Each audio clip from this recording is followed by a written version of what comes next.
Que le Seigneur Jésus-Christ vous bénisse et que sa présence soit pleinement investie en vous. Que le Saint-Esprit soit votre esprit et que la paix de Dieu anime votre cœur, où que vous soyez, dans le nom de Jésus-Christ de Nazareth. Amen. Beaucoup de gens se posent tellement de questions, mille et une questions. Seigneur, pourquoi ma vie spirituelle n'avance pas? Pourquoi depuis que j'ai cru, je suis au même niveau, voire même j'ai régressé? Les gens veulent savoir qu'est-ce qui ne va pas. Ils veulent un signe de Dieu. Et pourtant, je suis à l'église. Et pourtant, je paye ma dîme. Et pourtant, je suis l'ami du pasteur. Et pourtant, c'est moi qui porte le sac du pasteur. Seigneur, qu'est-ce qui ne va pas? Seigneur, où est le problème? À quel niveau ça n'a pas marché? La Bible déclare dans le livre de Luc chapitre 12 que le serviteur qui ayant connu la volonté de son maître et n'ayant pas agi comme son maître lui a recommandé, il sera battu de beaucoup de coups. La Bible ne dit pas que c'est celui qui va trop à l'église, que c'est celui qui paye sa dîme, que c'est celui, vous savez, que c'est celui-là qui sera récompensé. Non. Il dit, c'est celui qui ayant connu la volonté de son maître qui sera récompensé. Et qui aura agi comme son maître lui a recommandé qui sera récompensé. C'est celui-là qui comprendra la volonté de Dieu. C'est celui-là qui marchera comme le Seigneur demande qui sera récompensé. Ce n'est pas celui qui portera le sac du pasteur. Ou bien ce n'est pas celui qui ira à l'église 7 jours sur 7. Ce n'est pas celui qui payera sa dîme. Ce n'est pas celui-là qui sera récompensé. Et remarquez bien, il dit, et ce serviteur qui n'ayant pas connu la volonté de son maître.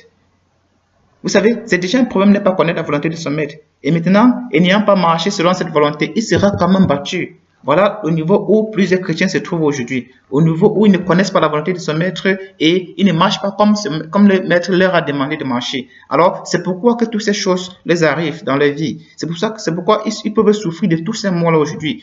Alors, ils vont commencer à renvoyer la faute sur les autres. C'est pourquoi vous allez voir dans les églises, il y a des divisions. Moi, je suis de tel camp et l'autre de tel camp. Dieu n'est pas divisé, Christ n'est pas divisé. Alors, ce sont ces problèmes-là qui ont commencé à se susciter dans l'église de Corinthe, dans 1 Corinthiens chapitre 1 là-bas, où Paul dit, vous dites vous êtes de Paul, vous êtes d'autres de Céphas, d'autres de Silas. Il dit, est-ce que Christ est divisé? Christ n'est pas divisé. Alors, revenez en vous-même, posez-vous des questions. Posez-vous des questions.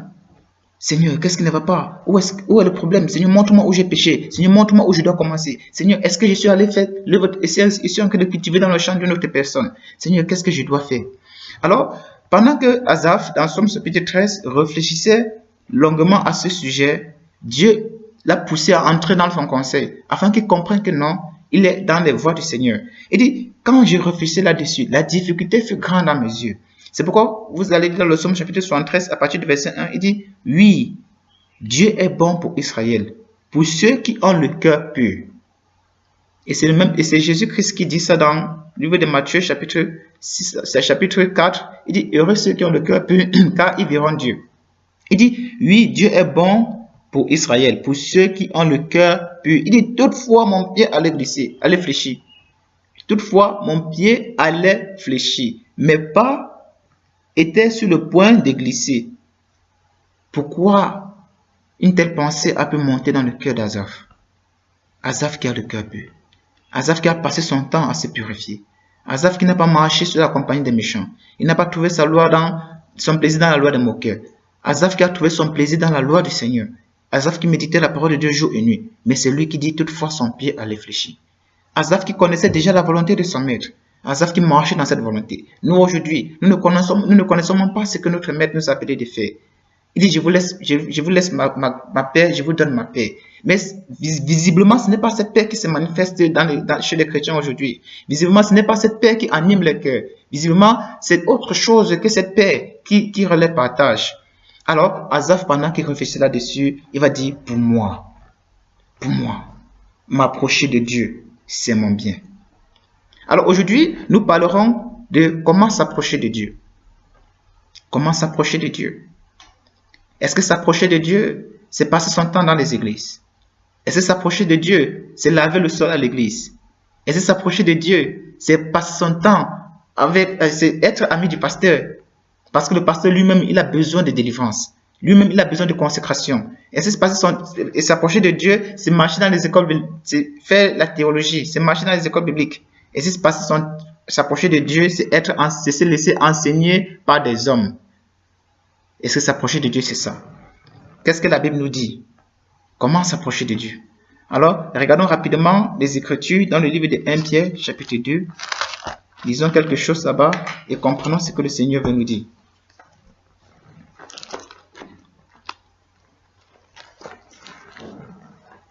Il dit, approchez-vous, 1 Pierre chapitre 2, verset 4. Approchez-vous de lui, pierre vivante, et rejeté par les hommes, mais choisi et précieuse devant Dieu. Remarquez, il dit, approchez-vous de Dieu, pierre vivante. Alors, s'il met la précision sur la qualité de la pierre, ça veut dire il y a des pierres qui ne sont pas vivantes. Il y a des pierres qui sont mortes. Il y a des pierres qui n'ont pas de vie.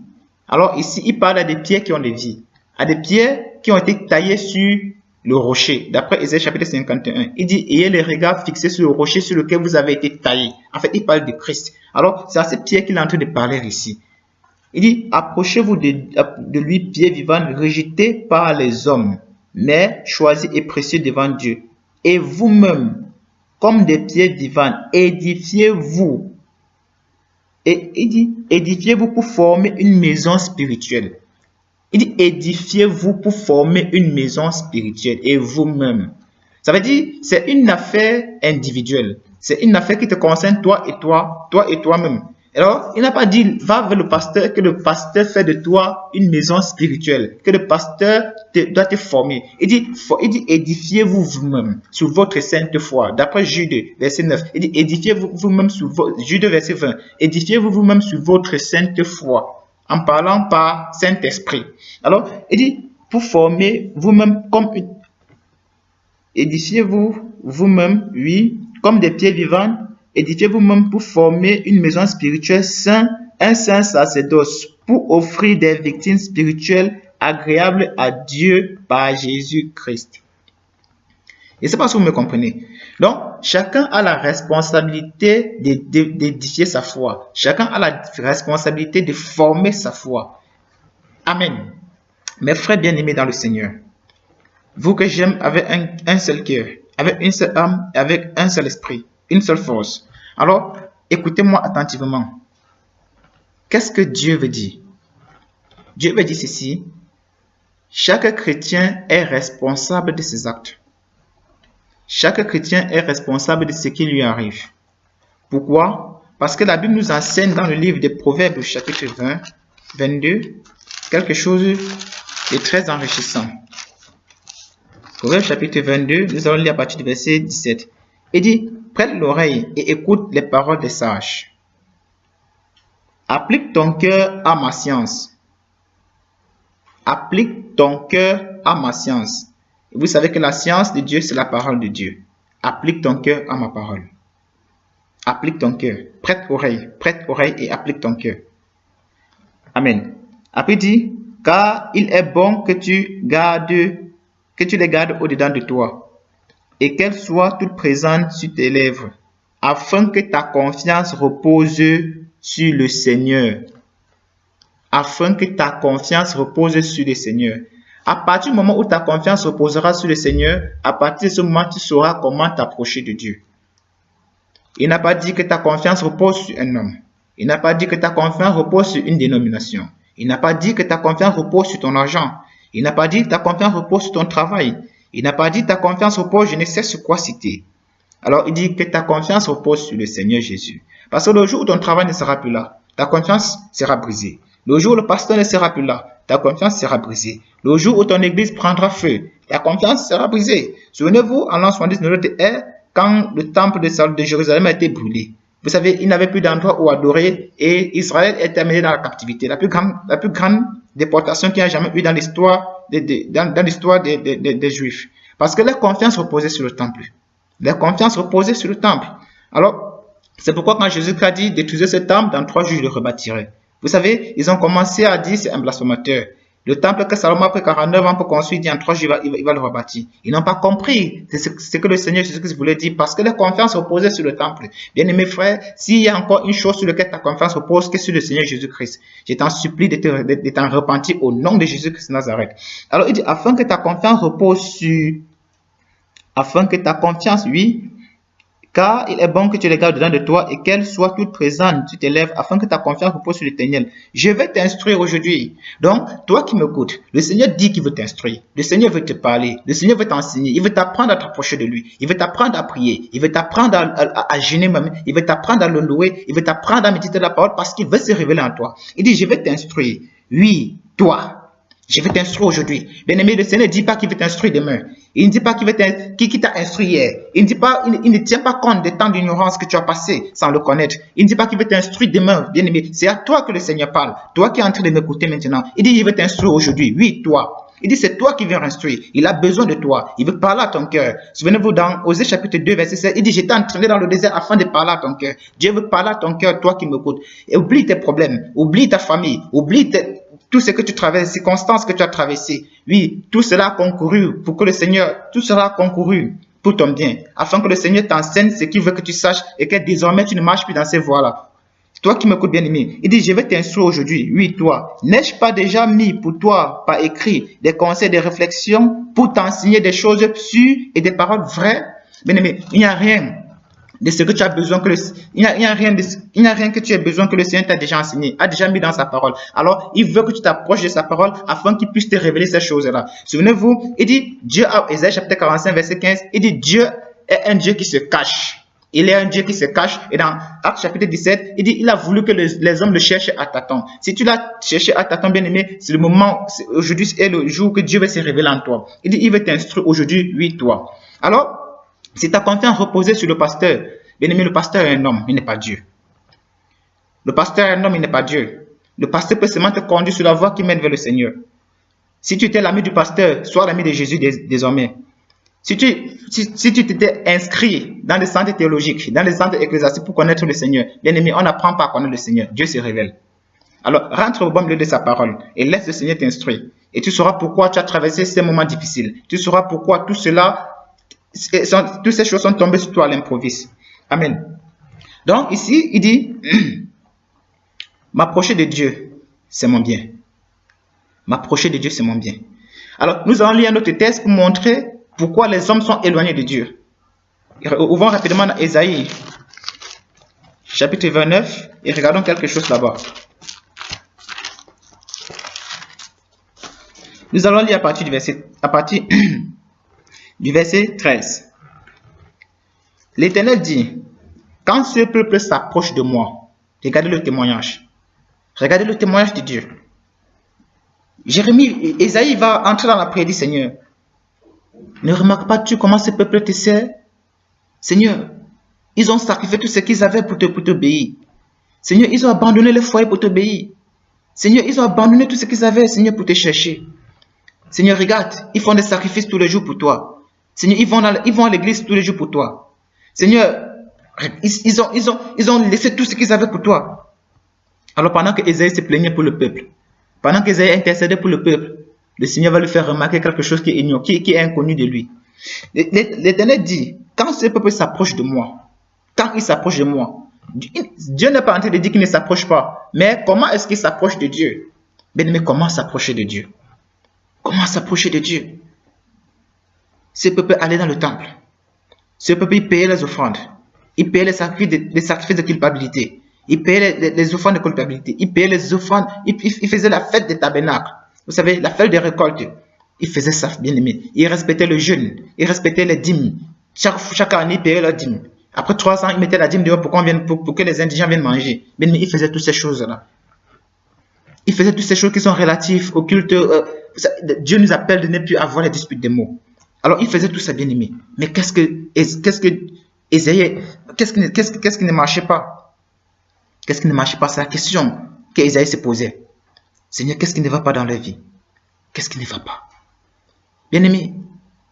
Alors, l'Éternel dit, quand ce peuple s'approche de moi, il m'honore de la bouche et des lèvres. Alors, Ésaïe va commencer à comprendre. que, oh, je comprends pourquoi toutes ces choses les arrivent. Il dit, mais le cœur est éloigné de moi, et la crainte qu'il a pour moi n'est qu'un précepte de tradition humaine. Voilà à quel niveau les chrétiens se trouvent aujourd'hui. C'est pourquoi vous allez voir dans les églises. Vous savez, on va dire Dieu c'est dans le cœur. Dieu c'est dans le cœur. Dieu ne juge pas l'apparence. La Bible nous demande d'avoir l'extérieur qui convient à celui de la sainteté. Comment on va s'approcher de Dieu avec des idoles sur nous? Comment on va s'approcher de Dieu? Vous savez, oh Père, pardonne-nous. Pardonne cette génération, Seigneur. Regardons rapidement dans Genèse chapitre 35. Comment s'approcher de Dieu? Pour moi, m'approcher de Dieu, c'est ça mon bien. Nous allons lire à partir du verset 1, Genèse chapitre 35. Dieu dit à Jacob, lève-toi, monte à Bethel et demeure-y. Là, tu dresseras un autel au Dieu qui t'a apparu, lorsque tu fuyais Ésaü ton frère. Jacob dit à sa maison et à tous ceux qui étaient avec lui, ôtez les dieux étrangers. Ôtez les dieux étrangers qui sont au milieu de vous. Purifiez-vous et changez de vêtements. Ôtez les dieux étrangers. Pourquoi? Parce que ici, Jacob devait s'approcher de Dieu. Et maintenant, il s'est rendu compte qu'on ne peut pas s'approcher de Dieu dans un état de souillure, dans un état d'impureté, dans un état de saleté. C'est pourquoi il a dit, ôtez, si vous voulez vous approcher de Dieu, si vous voulez que Dieu vous reçoive favorablement, ôtez les dieux étrangers du milieu de vous. Mais quels sont encore les dieux étrangers qui te rendent captif? Quels sont les dieux étrangers qui t'empêchent de t'approcher de Dieu de la manière de Dieu? Alors, si ces dieux étrangers sont encore au milieu de toi, la Bible dit tu t'approches de Dieu des lèvres seulement, mais le cœur est éloigné. Et remarquons quels sont les dieux étrangers qui étaient au milieu d'eux. Vous allez dire, non, vous sortez des doctrines aujourd'hui pour mettre les chrétiens sur un autre joug. Non, bien aimé, c'est la parole de Dieu. Il dit, il veut t'instruire aujourd'hui. Oui, toi. Et il dit, il a mis par écrit pour toi des conseils et des réflexions pour que tu puisses, pour t'enseigner des choses sûres et des paroles vraies. Alors, si il y a une parole que Dieu veut t'enseigner et que tu dises que c'est précepte sur précepte, alors ça montre par là que tu n'es pas encore totalement dépouillé pour t'approcher de Dieu. Alors tu as besoin de dépouillement. Et regardez au verset 3, nous nous lèverons et nous monterons à Bethel. Vous savez ce que veut dire Bethel? Et là, je dresserai un autel au Dieu qui m'a exaucé dans le jour de ma détresse et qui a été avec moi pendant le voyage que j'ai fait. Il donnait à Jacob tous les dieux étrangers qui étaient entre leurs mains. Remarquez bien, on va citer, on va dire les anneaux qui étaient à leurs oreilles. Et les anneaux qui étaient à leurs oreilles. Pour eux, c'était les dieux étrangers qui étaient au milieu d'eux. Vous savez, ils parlaient des bijoux. C'était les dieux étrangers. Ayant ces choses au milieu d'eux, ils ne pouvaient rien recevoir du Seigneur. Tu vas me dire, non frère, j'ai pris, j'ai porté des bijoux, j'ai pris, Dieu m'exauce, Dieu me montre des visions. Laisse-moi te dire que Dieu parle même aussi aux païens. Dieu a montré des visions à Nebuchadnezzar. Dieu a montré des visions à Bethsazzar, le fils de Nebuchadnezzar. Dieu a montré des visions aux Philistins, aux Philistins là-bas dans Juge chapitre 7. Dieu a donné des visions aux païens. Dieu a donné des visions là-bas à ces personnes qui étaient en prison avec Joseph. Donc, ne t'appuie pas sur des visions ou des songes que tu as eus pour croire que tu es avec le Seigneur. Non, bien-aimé. Non, bien-aimé, ne t'appuie pas sur ces choses pour croire que tu es avec le Seigneur. Alors, s'approcher de Dieu est au-delà des visions. S'approcher de Dieu est au-delà des songes. S'approcher de Dieu est au-delà des révélations. L'intimité que tu as avec Dieu ne dépend pas des visions que tu as eues. L'intimité que tu as avec Dieu ne dépend pas des songes que tu as eus. L'intimité que tu as avec Dieu ne doit pas dépendre de ces choses-là qui te caractérisent. L'intimité que tu as avec Dieu doit dépendre de la paix que Dieu te donne dans ton cœur, bien-aimé. Alléluia. Que Dieu te bénisse pendant que tu m'écoutes. Et remarquez, la nouvelle naissance. La naissance, la naissance, c'est quoi en fait? La naissance, c'est ceci. Nous allons lire quelque chose dans la Bible très doucement. Il dit, ce n'est pas par la vaine manière de vivre. Vous avez été rachetés, non pas la vaine manière de vivre que vous avez hérité de vos pères. Que vous avez hérité de vos pères. Là-bas, c'est dans 1 Pierre chapitre 1, là-bas, à partir du verset 17. La vaine manière de vivre que vous avez hérité de vos pères. C'est pour dire quoi? Quand un enfant naît, alors il commence à se comporter comme ses parents. Ça ne dépend pas de sa volonté. Le fait qu'il se comporte comme ses parents ne dépend pas de sa volonté. De même si nous sommes nés de Dieu, La façon dont nous devons nous comporter ne doit pas dépendre de notre volonté. Ça va dépendre de celui qui nous a engendrés par la parole de vérité. Amen.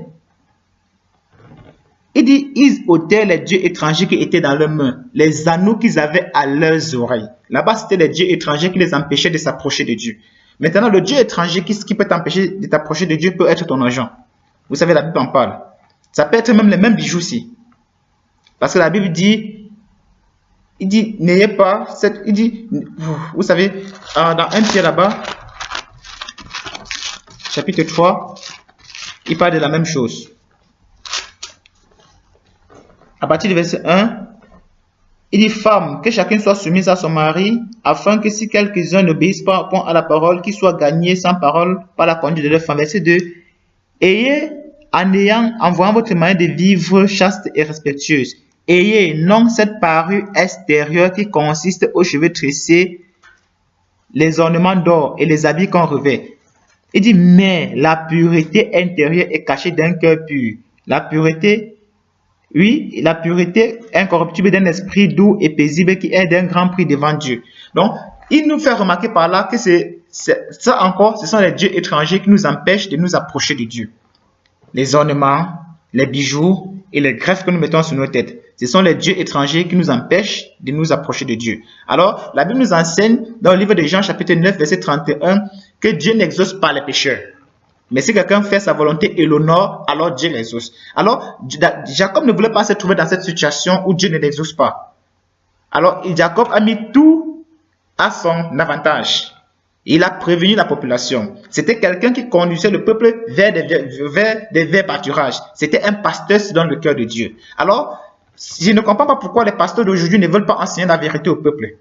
Parce qu'eux-mêmes, ils ne sont pas régénérés. Parce qu'eux-mêmes, ils ne sont pas nés de Dieu. Alors, s'ils étaient nés de Dieu, ils parleraient de la manière de Dieu. C'est pourquoi Jésus peut dire, pourquoi ne comprenez pas vous mon langage? Parce que vous ne pouvez écouter ma parole. Parce que vous n'êtes pas nés de Dieu. Parce que vous êtes d'une autre appartenance. Alors, aujourd'hui, Jacob, lui, était né de Dieu. Il voulait conduire le peuple vers les sentiers de la justice. C'est pourquoi il a dit, ôtez du milieu de vous les dieux étrangers. L'apôtre Pierre ici, il est né de Dieu, il veut conduire le peuple vers les verts sentiers. C'est pourquoi il dit, ayez non cette parure qui consiste aux cheveux tressés et autres. L'apôtre Pierre, l'apôtre Paul, la même chose dans 1 Timothée chapitre 2 là-bas, il dit, pas de cheveux tressés, pas des habits qu'on remet, pas de ci, pas de cela. Vous savez, parce que pour s'approcher de Dieu, il faut le dépouillement. Il faut le dépouillement. Il n'a pas dit si tu veux t'approcher de Dieu, il faut aller à l'église. Il n'a pas dit si tu veux t'approcher de Dieu, il faut beaucoup travailler. Il n'a pas dit si tu veux t'approcher de Dieu, il dit si tu veux t'approcher de Dieu, tu dois te dépouiller. Bien aimé, Dieu nous appelle dans le dépouillement. Ça, c'est la dernière heure. Comme nous le disons chaque fois. Ça, c'est la dernière heure. Et Dieu a besoin de toi pour travailler. La moisson est grande, il y a peu d'ouvriers. Toi, pasteur qui m'écoute, enseigne la vérité au peuple. Toi, pasteur qui m'écoute, arrête de prendre l'argent du peuple. Toi, pasteur qui m'écoute, tu n'as pas le droit de prendre la dîme. Tu as le droit d'enseigner les peuples, de s'approcher de Dieu en se dépouillant des œuvres mortes. Il dit, ne prenez pas part aux œuvres infructueuses des ténèbres, mais plutôt condamnez-les. Alléluia. Vous savez, quand cette pensée est montée dans le cœur de Pierre, Dieu a dit, tu ne sais pas de quel esprit tu es animé. Là-bas, dans Matthieu chapitre 17, lors de la transfiguration, quand Élie et Moïse sont apparus au Seigneur, il dit, il est bien que nous soyons ici. C'est pourquoi formons 3 tentes, une pour Élie, une pour Moïse et une pour toi. Dieu a dit attention aux pensées dénominationnistes. Ce n'est pas ça que je suis appelé, ce n'est pas à cette œuvre que Dieu m'a envoyé. Dieu m'a envoyé à vous apprendre à vous approcher de lui. Alors, remarquons quelque chose dans la Bible, toujours là-bas, dans Amos. Dans le livre de Amos, là-bas, regardons ça rapidement. Dans le livre de Amos, chapitre 4. Nous allons lire.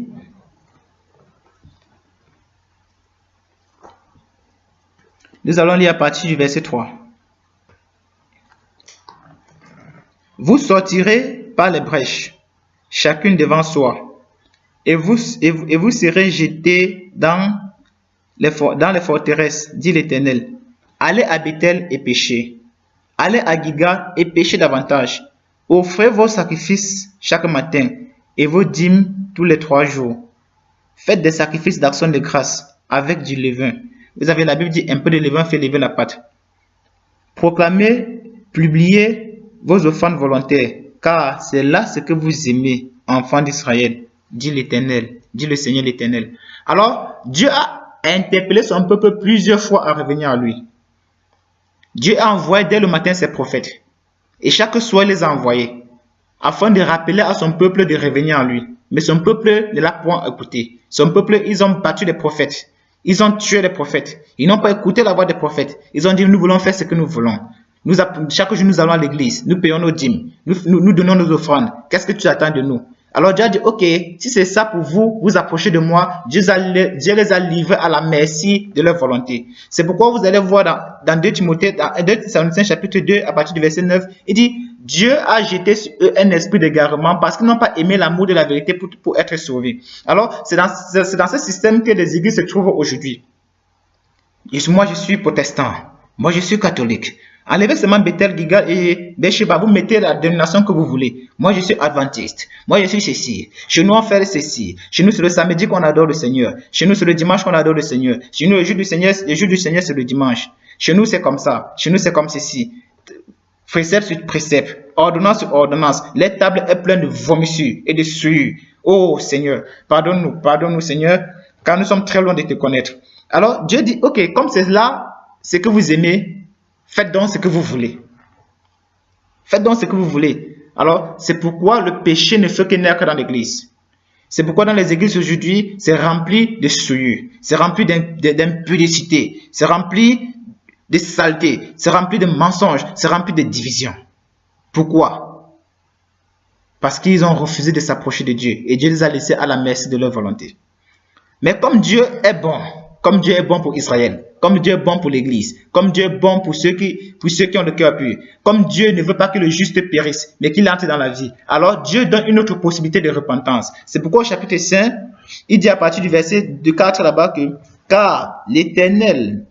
Car ainsi parle l'Éternel à la maison d'Israël, cherchez-moi et vous vivrez. Cherchez-moi et vous vivrez. » Il n'a pas dit chercher Gilgal. Il n'a pas dit chercher Beersheba. Il n'a pas dit chercher, et c'est pas moi, Bethel là-bas. Mais il a dit cherchez-moi et vous vivrez. Verset 5, il dit ne cherchez pas Gilgal. N'allez pas avec Gilgal. Il dit ne cherchez pas Bethel. N'allez pas avec Gilgal. Ne passez pas à Beersheba. Car Gilgal sera détruit.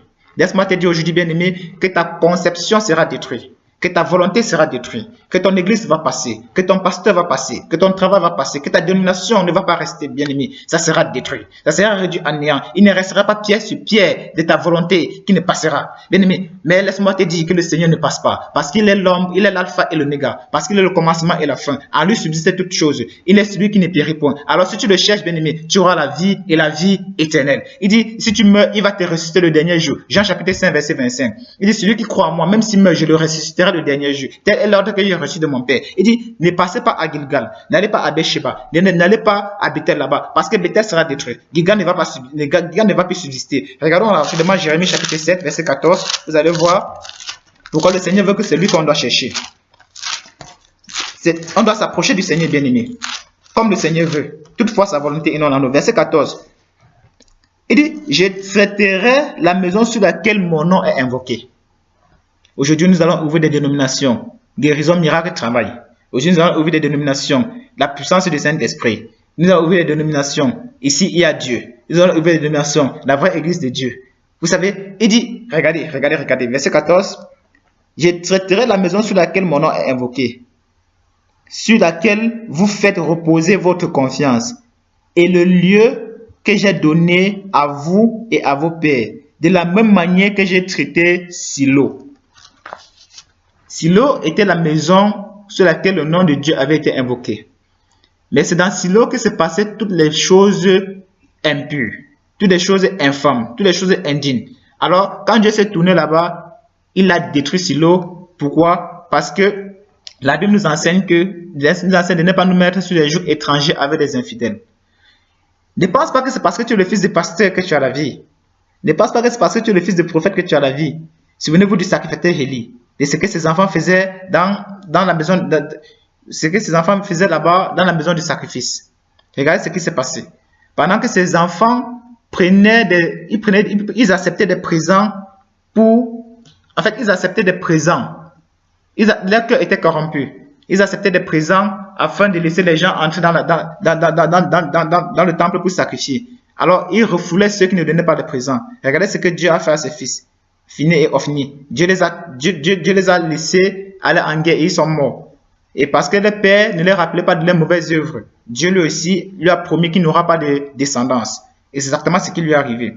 Alors, c'est pas parce que je suis fils de pasteur que je suis rapproché de Dieu. C'est pas parce que je suis fils de ministre que je n'ai pas de problème. C'est pas parce que je suis fils d'un tel ou bien d'un archbishop ou bien d'un archevêque que moi, en fait, ma place est assurée devant le Seigneur. Non, ma place sera assurée devant le Seigneur à partir du moment où je veux m'approcher de Dieu. À partir du moment où je vais me laisser dépouiller des œuvres des ténèbres. À partir du moment où le mensonge ne sera plus mon partage. À partir du moment où la cupidité ne sera plus mon partage. À partir du moment où je me laisserai dépouiller par la présence, par la parole de Dieu. À partir du moment où je vais laisser le Seigneur restaurer mon âme. Alors, à partir de ce moment, je pourrais dire, ma place est réservée au ciel. Je pourrais dire comme l'apôtre Paul. J'ai un corps qui m'attend de l'autre côté. Je pourrais dire comme l'apôtre Pierre. Je sais que je la quitterai subitement car le Seigneur me l'a fait connaître. Alléluia. Il dit, n'allez pas à Bethel, n'allez pas à Gilgal, ne passez pas à Beersheba. Ça sera détruit, bien-aimé. Ça sera détruit. Je ne sais pas sur quoi ta confiance repose. Si ta confiance ne repose pas sur le Seigneur, alors laisse-moi te dire que l'objet sur lequel ta confiance repose sera brisé. Oublie ça et approche-toi du Seigneur. Revenons encore quelque part et lisons la parole de Dieu dans le livre de 1 Thessaloniciens pour comprendre cela. 1 Thessaloniciens, chapitre 1. 1 Thessaloniciens, chapitre 1. Nous allons lire rapidement.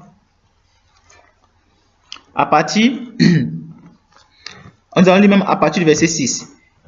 Et vous-même, vous avez été mes imitateurs et ceux du Seigneur, en recevant la parole au milieu de beaucoup d'afflictions, avec la joie du Saint-Esprit, en sorte que vous êtes devenus un modèle pour tous les croyants de la Macédoine et de l'Achaïe. Non seulement, en effet, la parole du Seigneur a retenti chez vous dans la Macédoine et dans l'Achaïe, mais encore votre foi en Dieu s'est fait connaître en tout lieu, de telle manière que nous n'avons pas besoin d'en parler, car on raconte à votre sujet quel accès nous avons eu auprès de vous et comment vous vous êtes convertis à Dieu en abandonnant les idoles pour servir le Dieu vivant et vrai.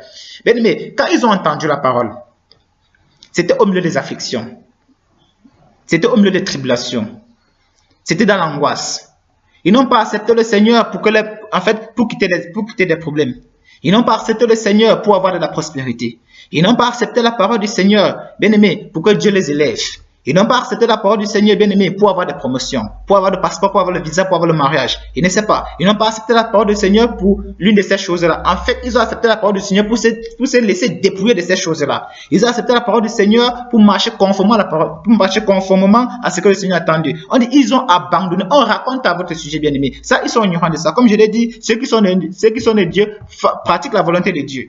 Et en fait, c'est les gens du dehors qui verront la différence maintenant. C'est pourquoi on dit ceux-là sont des chrétiens parce qu'ils font comme Christ. Vous savez, on dit c'est la première fois que les disciples furent appelés chrétiens parce qu'on a vu en eux le caractère de Christ. C'est pourquoi il a dit, vous êtes des imitateurs et vous êtes des imitateurs du Seigneur. C'est-à-dire, quand ils ont entendu la parole de vérité, ils ont abandonné les idoles. Bien-aimé, ne sais pas quelle idole te retient encore. Abandonne ça, bien-aimé. Si ce sont tes greffes, abandonne ça, ma soeur, bien-aimée. Si ce sont tes mouches, si ce sont tes vernis et tes boucles d'oreilles là-bas, tes personnes que tu as partout, tu dois enlever ça au nom de Jésus-Christ de Nazareth. Si ce sont tes talons qui t'éloignent du Seigneur, ma soeur, ôte ça de devant de toi. Si ce sont des pantalons, tes collants que tu portes, tu as le droit de t'en débarrasser au nom de Jésus-Christ de Nazareth. Mon frère, ne sais pas ce qui te retient. Si tu as 40 ans et que tu veux te marier, si c'est ça qui t'empêche de venir vers le Seigneur, bien-aimé, oh Seigneur, ce n'est pas le fait que tu es marié qui doit t'éloigner de Dieu, bien que tu n'es pas marié qui doit t'éloigner de Dieu, qui doit te rapprocher de Dieu. Tout ce qui doit te rapprocher de Dieu, c'est sa parole. Tu dois accepter d'être dépouillé. Ce n'est pas tout le monde qui est appelé à se marier. Et tu le sais bien, tu le sais tout comme moi. C'est pourquoi l'apôtre Paul, lui, il savait qu'il était unique, qu'il n'était pas appelé à se marier. Alors, c'est pas parce que tu n'es pas marié, c'est pas parce que tu as un âge avancé que tu vas croire que tout est fini pour toi. Ils avaient aussi des problèmes des Thessaloniciens. Ils ont accepté la parole de Dieu. Ils avaient des afflictions. Ils ont accepté la parole de Dieu. Peut-être même, ils n'avaient pas d'endroit où dormir. Mais ils ont accepté la parole de Dieu. Ils ont accepté de dormir dans la rue pour servir le Seigneur. Parce qu'ils ont compris que servir et s'approcher de Dieu, c'est ça le bien. Alors, si tu as compris que t'approcher de Dieu, c'est ça ton bien, bien-aimé, ne désespère pas. Bien-aimé, ne te laisse pas abattre par l'angoisse. Ne te laisse pas abattre par l'angoisse dont Naomi était abattue. Jusqu'à aller au point où elle allait jusqu'à changer son nom. Elle dit non, je ne m'appelle plus Naomi, je m'appelle Mara Amertume. Non, bien aimé, ça ne doit pas être ton partage. On dit, Car on raconte à votre sujet quel accès nous avons eu auprès de vous et comment vous vous êtes convertis à Dieu en abandonnant. Donc, ça veut dire, ils ont changé de vie, ils ont changé de système, ils sont entrés dans un nouveau système, ils ont abandonné l'ancien système avec tout ce qui régissait. Ils ont accepté le nouveau système et avec toutes ses contenances. S'approcher de Dieu, bien-aimé, s'approcher de Dieu. Le Seigneur t'aime. Le Seigneur veut faire une œuvre nouvelle avec toi. Le Seigneur veut que tu t'approches de lui. Le Seigneur veut parler à ton cœur. Ne résiste pas à l'appel de Dieu. Si tu entends aujourd'hui sa voix, n'endurcis pas ton cœur. Regardons encore quelque chose rapidement dans le livre de Jacques, chapitre 4, là-bas, et comprenons ce que le Seigneur veut nous enseigner.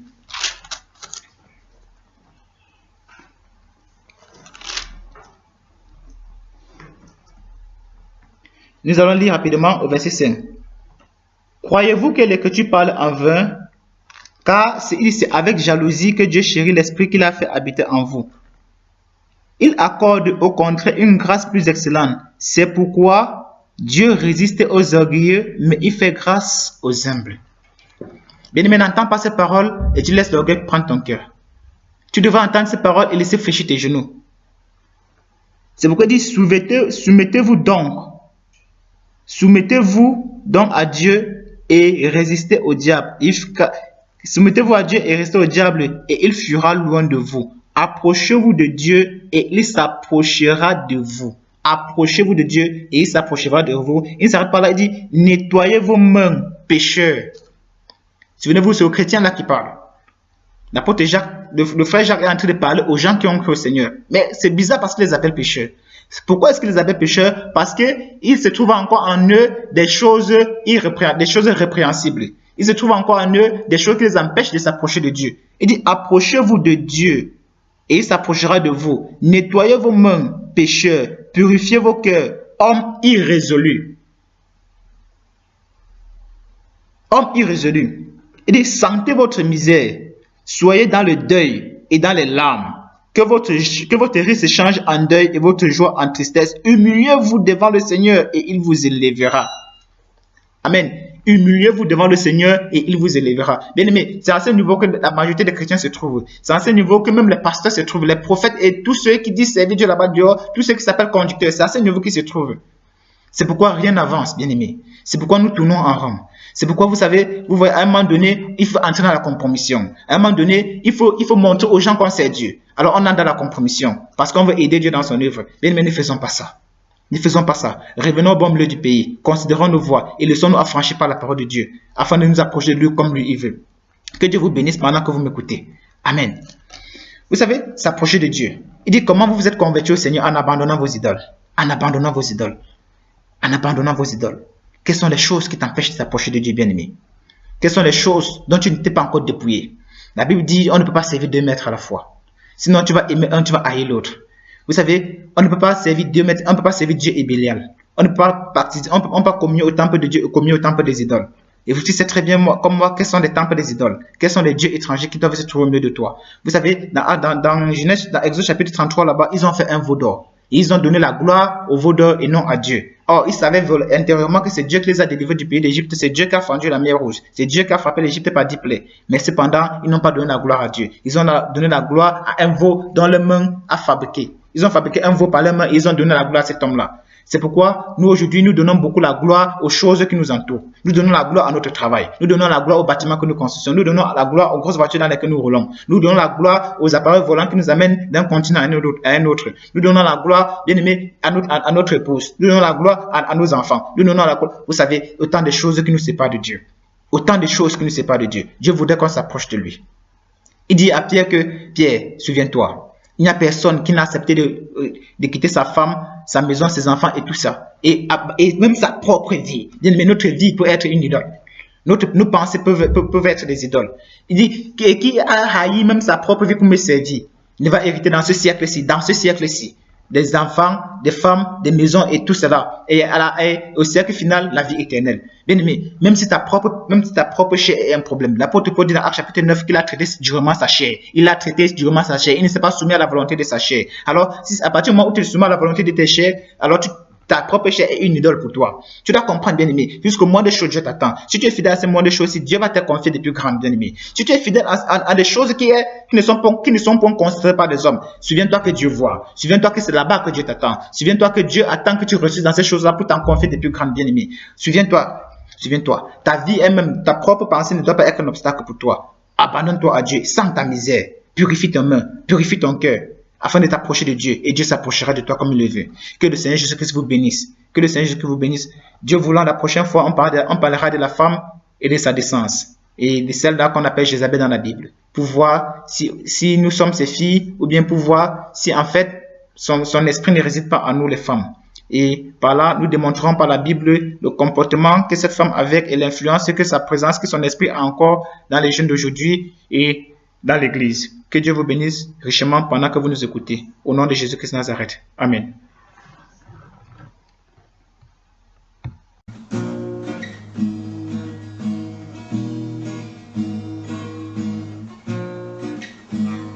Je veux m'approcher de toi, je veux te toucher, ô roi, et me prosterner devant toi.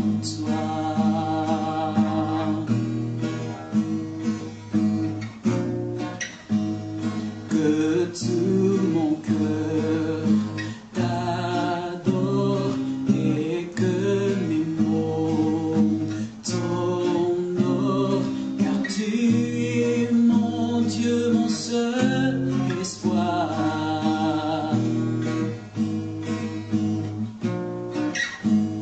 Car tu es mon Dieu et digne de gloire.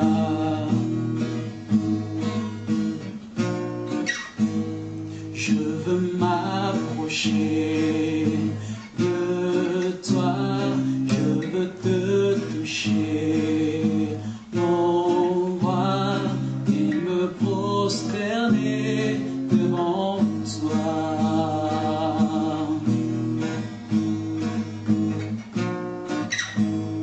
Que tout mon cœur t'adore et que mes mots t'honorent, car tu es mon Dieu, mon seul espoir.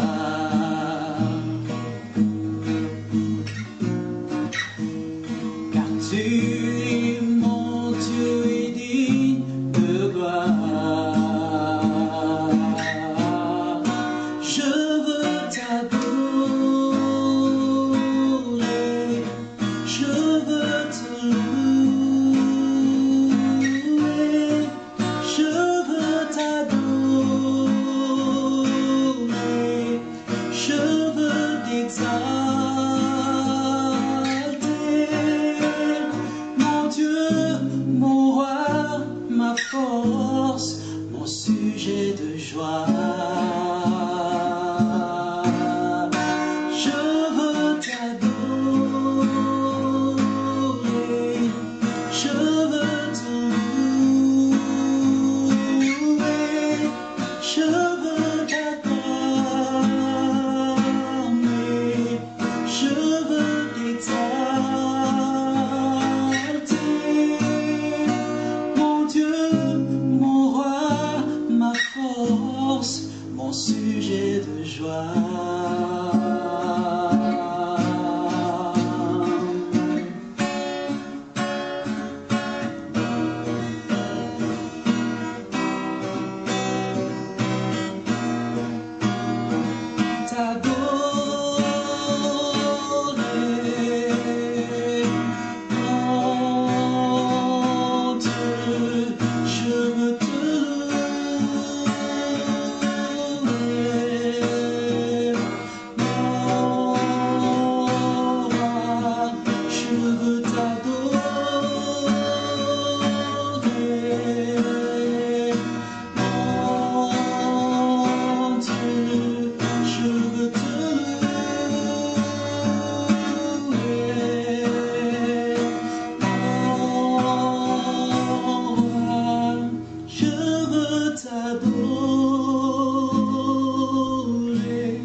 t'acclamer,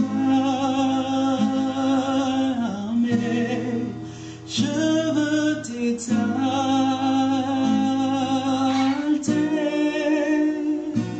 Mon Dieu, mon roi, ma force, mon sujet de joie.